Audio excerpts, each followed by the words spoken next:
안녕하십니까. 소방기계시설의 구조 및 원리 2019년 4회 기출문제풀이 시작하도록 하겠습니다. 62번입니다. 천장의 기울기가 10분의 1을 초과할 경우에 가지가는 최상부에 설치되는 톱날 지붕의 스프링클러 헤드는 천장의 최상부로부터의 수직거리가 몇 센티미터 이하가 되도록 설치하여야 하는가? 라고 나와 있습니다. 일단은 톱날 지붕이 뭔지를 알아야겠죠. 톱날 지붕은 뭐냐? 톱 모양이 어떻게 생겼죠? 한쪽은 쪼글하고 한쪽은 직각. 이렇게 톱날같이 생긴 형태의 지붕을 이제 톱날 지붕이라고 얘기를 하고요. 이 톱날 지붕은 이제 스프링클러헤드 설치할 때의 기준은 어디냐? 여기 맨 꼭대기가 되는 겁니다. 맨 꼭대기가 돼서요. 맨 꼭대기로부터 몇 센티미터 이하가 되냐? 수직거리가 몇 센티미터가 이하가 돼야 되냐면 90cm 이하가 되는 지점에 스프링클러 헤드를 여기에 스프링클러 헤드를 설치해야 되는 거. 여기가 보다 반드시 아래로 설치해야 되는 것을 기억해 줄 수 있도록 합니다. 톱날 지붕 같은 경우는 이제 천장의 높이가 다 다르죠. 다르기 때문에 가장 높은 점이 지점이 되고 그 기준으로부터 90cm 이하가 되도록 설치해야 된다는 것. 그 이하가 되도록 설치하여야 한다는 것. 반드시 기억해 줄 수 있도록 하고요. 그래서 정답은 3번이 되는 것입니다. 정답 3번 확인할 수 있도록 하고요. 다음 문제로 넘어가도록 하겠습니다. 66번입니다. 주거용 주방 자동 소화 장치의 설치 기준으로 틀린 것은? 이라는 문제고요. 보기부터 보도록 하겠습니다. 보기 1번. 감지부는 형식 승인 받은 유효한 높이 및 위치에 설치해야 한다. 맞는 얘기고요. 보기 2번. 소화 약재 방출구는 환기구의 청소 부분과 분리되어 있어야 한다. 이것도 맞는 얘기입니다. 보기 3번. 가스 차단 장치는 상시 확인 및 점검이 가능하도록 설치해야 한다. 이것도 맞는 얘기고요. 보기 4번. 탐지부는 수심부와 분리하여 설치하되 공기보다 무거운 가스를 설치하는 장소에는 바닥면으로부터 0.2m 이하의 위치에 설치해야 한다. 네, 틀린 얘기입니다. 바닥면으로부터 0.2m 이하가 아닌 0.3m 이하인 경우에 위치에 설치해야 된다. 그렇기 때문에 정답은 4번입니다. 여기 더불어서 기억해야 될 것은 공기보다 가벼우면 어떻게 해야 될까요? 공기보다 가볍다 하면 여기는 지금 무거우니까 바닥인데 가벼우면 천장으로부터 0.3m 이하의 위치입니다. 즉 공기도 무거우면 바닥을 가라앉기 때문에 바닥면으로부터 0.3m 이하의 위치에 설치해야 되고요. 공기보다 가벼우면 위로 뜨겠죠. 뜨기 때문에 천장으로부터 0.3m 이하의 위치에 설치해야 된다는 거 기억해 줄 수 있도록 합니다. 정답은 4번이고요. 다음 문제로 넘어가도록 하겠습니다. 68번입니다. 소화용 설비에서 소화수조의 소요 수량이 20세제곱미터 이상 40세제곱미터 미만일 경우에 설치해야 하는 채수구의 개수는 묻고 있습니다. 즉, 이제 소화수조의 이제 소요 수량에 따라 달라진대요. 소요 수량이 20에서 40 미만일 때는 채수구는 1개고요. 40에서부터 100 미만은 2개입니다. 그리고 100 이상은 3개입니다. 표로 잘 정리되어 있으니까 해설에 있는 표 통해서 외워도 되고요. 지금 같은 경우에는 20 이상 40 미만을 묻고 있는 거죠. 그래서 이 부분을 묻고 있는 거기 때문에 1개가 정답이 되는 것입니다. 그래서 정답은 보기 1번 1개가 정답이 됩니다.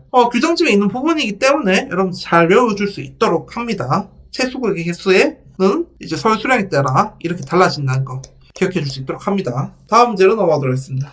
74번입니다. 지상으로부터 높이 30m가 되는 창문에서 구조대용 유도로프의 모래 주머니를 자연 낙하시킨 경우 지상에 도달할 때까지 걸리는 시간은? 이라고 되어 있고요. 자연 낙하시킨 경우 이제 도달할 때까지 걸리는 시간을 묻고 있습니다. 소방 문제처럼 보이지만 사실은 물리문제죠. 물리문제.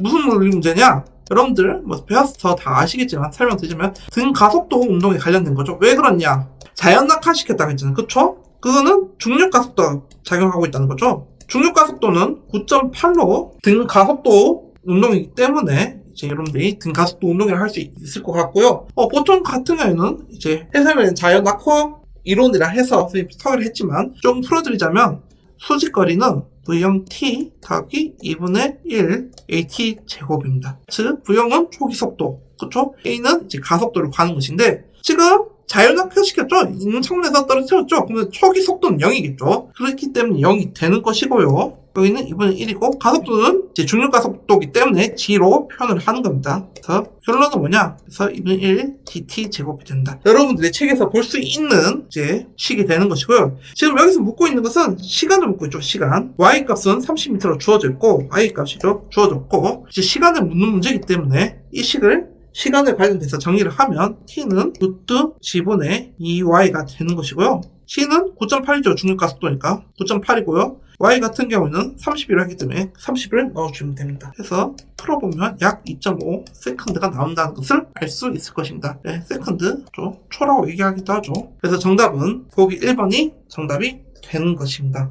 이 문제 같은 경우는 사실 조금 당황하지 않고 여러분들 곰곰이 생각해보면 풀 수 있는 문제인데 여러분들을 당황시키기 위해서 나온 문제로 사료가 됩니다. 그래서 등가속도 운동 이제 한번 공부했으니까 이런 류의 문제가 나오면 여러분들은 너무 당황하지 말고 잘 풀어줄 수 있도록 합니다. 정답은 1번이고요. 다음 문제로 넘어가도록 하겠습니다. 80번입니다. 최적 100세제곱미터의 면하류 창고에 전력 방출 방식의 이산화탄소 소화 설비를 설치하는 경우에 소화 약재는 약 몇 킬로 이상 저장해야 하는가? 답, 방어구역의 계구부에 자동 폐쇄 장치가 부착되어 있다라고 되어 있습니다. 이 문제 실기에서 정말 많이 보게 될 문제죠. 정말 비중이 가장 높은 문제 중에 하나입니다. 자, 전력 방출 방식에 소화약제를 붓고 있는 것이죠. 이산화탄소 소화 설비에 소화약제를 붓고 있는 것이고요. 우선은 전력 방출 방식 같은 경우에는 식은 VK1 더하기 AK2를 사용합니다. 기호에 대한 설명은 잘 나와 있으니 확인하면 될 것 같고요. 그래서 AK2에서 A가 뭐냐? 계고부의 크기입니다. 근데 계고부의 크기인데 언제 사용하는 거냐? 자동 폐쇄 장치가 없을 때 이제 쓰는 것이고요. 지금 같은 경우에는 부착이 되어 있기 때문에 여기는 0으로 해주는 겁니다. 다시 한 번 더 설명하겠습니다. 이 A는 이제 계구부의 넓이를 얘기하는 것인데요. 이 문제에서는 이제 자동 폐쇄 장치가 부착되어 있기 때문에 이제 이 부분은 날리고 생각을 하는 겁니다. 즉, 이제 VK1이고요. V는 부피를 얘기하는 거죠. 방어구역의 최적을 얘기하는 최적은 100세제곱미터라고 나있기 때문에 100을 넣어주면 되는 것이고요. 이제 K1을 이제 알아야 되는데 K1 같은 경우에는 방어 대상물마다 다릅니다. 지금은 면하류 창고죠. 면하류는 K1이 2.7입니다. 반드시 기억해 줄 수 있도록 하고요. 선생님이 방어 대상물마다 K1의 값을 다 적어놨기 때문에 면하류 창고랑 2.7 다 볼지체로 해놨기 때문에 여러분들 쉽게 확인할 수 있을 것입니다. 그래서 K1을 뭐를 넣어주느냐? 2.7을 넣어주고요. 2.7을 넣어서 계산을 해보면 270kg이 됩니다. 그래서 정답은 4번이 되는 것입니다.